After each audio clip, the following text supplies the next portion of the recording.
السلام علیکم ورحمۃ اللہ وبرکاتہ۔ ایک سوال آیا ہے، کیا غسل کرنے کے بعد نماز کے لیے وضو کرنا ضروری ہے؟ الجواب بعون الملک الوہاب۔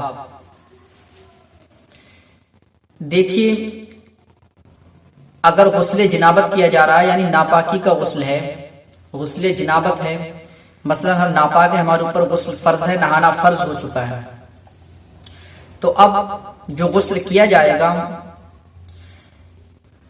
تو اللہ کے نبی صلی اللہ علیہ وسلم کی سنت یہ ہے کہ اللہ کے نبی صلی اللہ علیہ وسلم غسل سے پہلے وضو فرماتے تھے۔ یعنی جیسا کہ آج کے ٹائم میں عام لوگ کرتے ہیں کہ پہلے کیا کرتے ہیں، پہلے نہا لیتے ہیں، غسل کر لیتے ہیں، اس کے بعد جب نماز کا وقت ہوتا ہے تو وہ دوبارہ وضو کرتے ہیں۔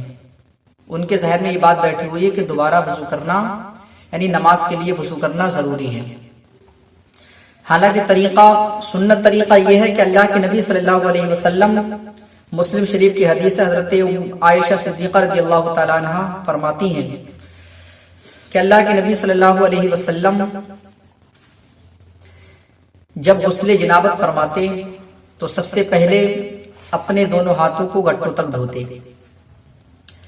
اللہ کے نبی صلی اللہ علیہ وسلم دائیں ہاتھ سے بائیں ہاتھ کو دھوتے، اس پر پانی ڈالتے، اس کے بعد استنجا فرماتے، اس کے بعد اللہ کے نبی صلی اللہ علیہ وسلم نماز کے جیسا یعنی مکمل وضو فرماتے۔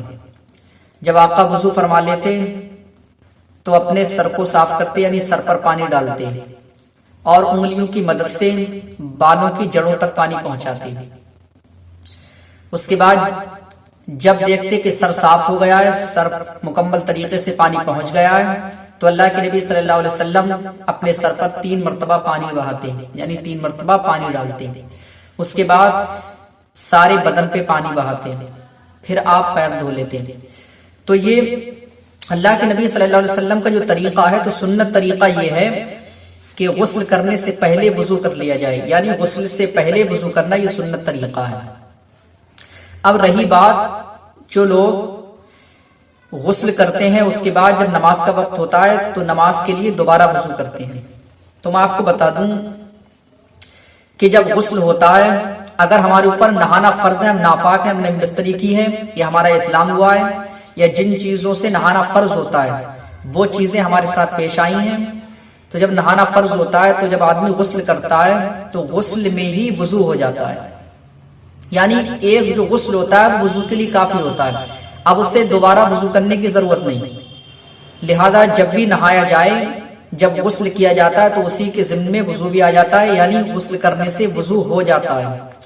اب کوئی یہ سمجھ کے دوبارہ وضو کرے کہ ہمارا وضو نہیں، تو اس کی یہ غلط فہمی ہے، اس کی یہ نادانی کم علمی ہے، کیونکہ جیسے ہی انسان غسل جنابت کرتا ہے تو نہاتے ہی اس کا وضو ہو جاتا ہے۔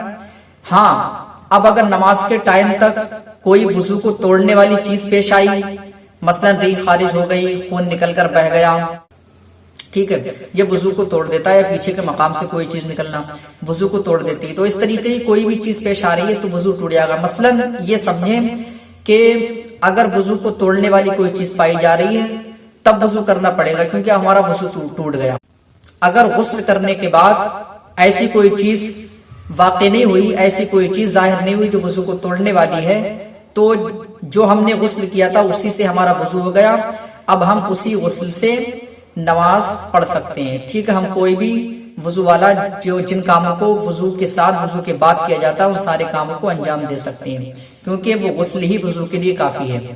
اب میں آپ کو بتا دوں، یہ تو بات ہو گئی غسل جنابت کی، یعنی ہم ناپاک ہیں اور ہمارے اوپر نہانا فرض ہے۔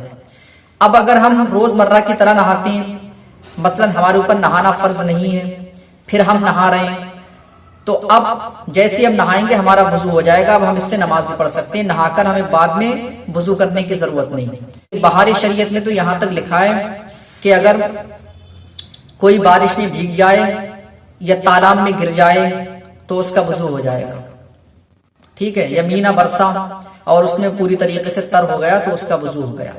یعنی کوئی تالاب میں گر جائے تب بھی اس کا وضو ہو جائے گا. اسی طریقے سے بہتے دریا میں کوئی غوطہ لگا دے تب بھی اس کا وضو ہو جائے گا. بارش میں کوئی مکمل طریقے سے بھیگ جائے تو بھی اس کا وضو ہو جائے گا. یہ کیا طریقہ؟ یہ وہ طریقہ ہے جب آدمی پر غسل جنابت یعنی آدمی پر غسل فرض نہ ہو، وہ جنبی نہ ہو. تب اگر بارش میں بھیگ جائے، تالاب میں بھی نہا لے یا ندی کے اندر نہا لے یا دریا میں اپنے آپ کو غوطہ زن کر لے تو اس کا وضو ہو جائے گا. ٹھیک ہے.